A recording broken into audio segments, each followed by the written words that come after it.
Musisi IGD Aryastina alias Jering SID hari ini akan menghadapi sidang vonis di Pengadilan Negeri Jakarta Pusat.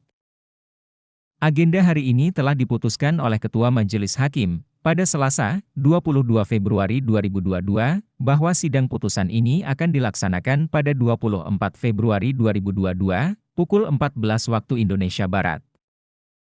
Kami akan bermusyawarah dan susun putusan, kalau siap.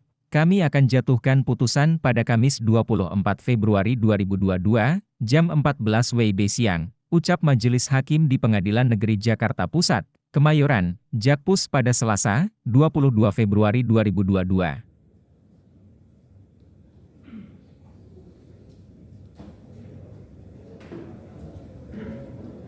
Kami akan jatuhkan putusan pada hari Kamis, tanggal 24 Februari 2022, berarti 2 hari lagi, 2 kali 24 jam.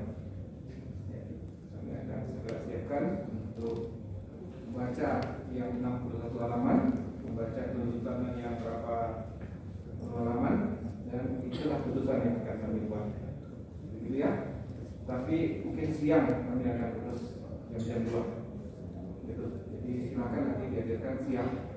Itu ya, penasihat hukum juga hadirnya siang. Tidak ada lagi yang mau kami sampaikan, dan peserta sidang juga tidak ada lagi yang mau sampaikan. Sidangnya selesai dan kami tunda untuk putusan pada hari Kamis tanggal 24 Februari tahun 2020. Kembali ke kanan, sidang selesai dan ditutup.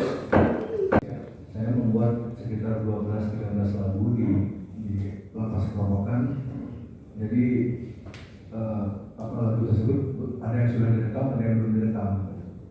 Jadi apabila semoga saya dibebaskan, saya akan meneruskan proyek itu. Jadi saya akan melanjutkan proyek membuat lagu yang saya tulis di penjara di Bali untuk direalisasikan. Ya. Seperti itu. Baik, itu harapan saudara ya. Harapan dari penuntut umum akan tidak? Biar ada yang boleh. Ya, ini bukan sebagai posisi penuntut umum, ya, tapi saya mau berdiri adalah saudara saya sendiri. ya. Ini sedikit cerita saya. Beberapa waktu lalu saya sempat ditunjukkan satu tulisan oleh Senang Lurah bahwa beberapa waktu lalu Jering itu sempat menulis bahwa dia ingin menuliskan jalan hidupnya di dinding penjara. Ya, mungkin Jering ketinggalan tulisan itu. Nah, jadi saya sebagai saudara hanya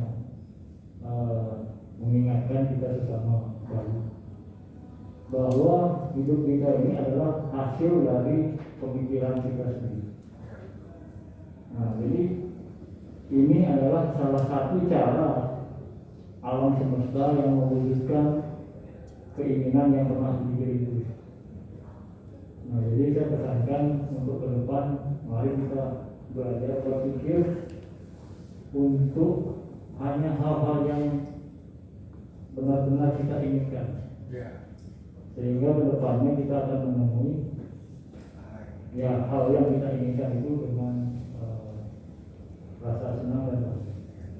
Mungkin Itu maksudnya Pak Gede tadi tentang puisi pendek yang saya tulis itu kan. ya. Jadi ya, terima kasih sudah mengingatkan. Ya, itu yang terima kasih. Ya. Mau ada yang mau sampaikan? Cukup ya. Penasihat hukum ada yang mau sampaikan? Kami sudah tanyakan ke Jering. Penasihat hukum Ada yang mulia. ya, silakan. Kami berterima kasih dibela diberi kesempatan membela dengan baik, dengan leluasa atas kebijaksanaan yang mulia memimpin persidangan dan juga dua anggota. Terima kasih atas pembelajaran yang kami terima juga. Terima kasih yang mulia. Baik, terima kasih juga. Kami juga berterima kasih bahwa persidangan ini tidak terlepas juga dari kode etik dan pedoman perilaku. Kami harus memperlakukan ini dengan arif dan bijaksana. keadilan itu tidak hanya keadilan dalam putusan. Yang menurut teori yang disampaikan tadi, keadilan itu kemanfaatan, keadilan, kepastian hukum. Tidak hanya teori John Rawls, orang kampung saya sana, ya. Tapi harus ada kearifan dan kebijaksanaan. Di sini kami memberi kesempatan secara terbuka, ya. Silakan beradu argumen, menuntut umum, penasihat hukum, ya. Kita melanjutkan itu dalam kerangka penanganan kasus. Persidangan ini diikuti oleh masyarakat banyak, jadi kita harus terbuka dan berjalan menurut hukum acara pidana. Kita tidak menabrak hukum acara yang berlaku, tapi kita menerapkan hukum acara dengan arif dan bijaksana.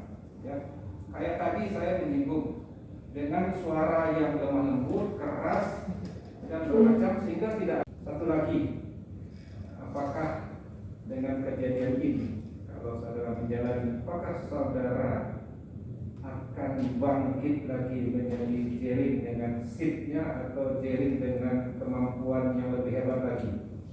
Saya akan bangkit lagi menjadi pribadi yang lebih bijaksana. Karena itu saya pelajari di penjara, di luar dan dari rumah, jauh dari keluarga, itu membuat saya banyak berpikir saya harus lebih bijaksana, apalagi saya ingin jadi kepala keluarga nanti. Baik, Ya. sungguh luar biasa saudara Jerry. Saya hanya memberikan contoh, saya sering membaca buku dulu. Buya Hamka, ya, di penjara. Ya, mungkin kita beda agama ya, tapi tidak bermaksud menyinggung soal itu. Artinya ketika dia di penjara oleh Soekarno, dan dia tidak punya rasa apa sedikit pun. Ketika Bung Karno mau wafat, dia minta Buya Hamka yang sholatkan. Itu ya Pak Sugeng ya? Betul ya. Kemudian Muhammad Hatta pernah juga di penjara. Dia bisa menulis buku. Kemudian siapa lagi yang orang Tionghoa yang suka menembak, yang jagoan itu? Xiaomi. Bukan, sudah meninggal dan akhirnya dia jadi ustadz. Pak polisi tahu? Anton Medan. Siapa? Anton Medan. Anton Medan. Anton Medan kayak apa jagonya itu? Ya, Tapi saya kan bukan orang yang jadi saya tidak mengatakan diri itu preman. Saya memberikan contoh Hamka, ya, saya memberikan contoh Bung Hatta. Apakah preman itu? Anton. bukan Bukan. Saya memberikan Anton preman. mantan. Dia mantan preman. Artinya apa? Artinya setiap perbuatan atau kita berdiam di bui, saudara-saudara ya, di penjara, itu bisa membuat karya yang hebat. Ya, Anton masuk bui, kemudian dia belajar, dia tobat, akhirnya dia menjadi ustaz. Tidak bermaksud menyuruh saudara saudara agama ya. Kita mengambil maknanya bahwa ketika kita menyadari sebuah perbuatan kita salah, kita bisa bangkit setelah itu. Ya, saya memberi contoh lagi, biar sedikit saya juga ini edukasi ya. Jadi persidangan ini tidak hanya untuk hukum menyidangkan, ini edukasi untuk masyarakat bahwa Presiden Afrika Selatan, siapa namanya dulu? Nah, Nelson Mandela. ini serentak di penasihat hukum jawab. Ini pintar-pintar juga penasihat hukum saudara. Lumayan.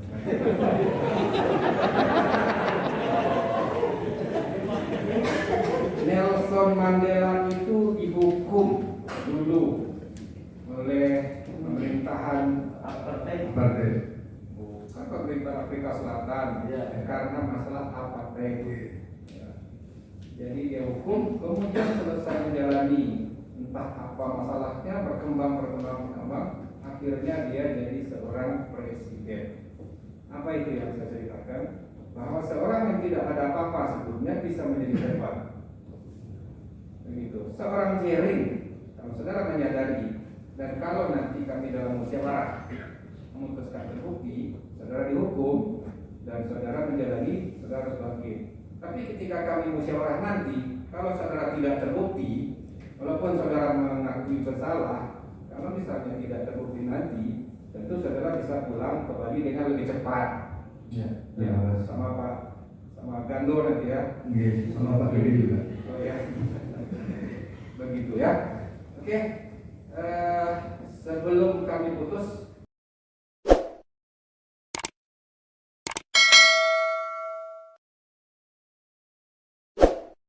Jangan lupa subscribe ya.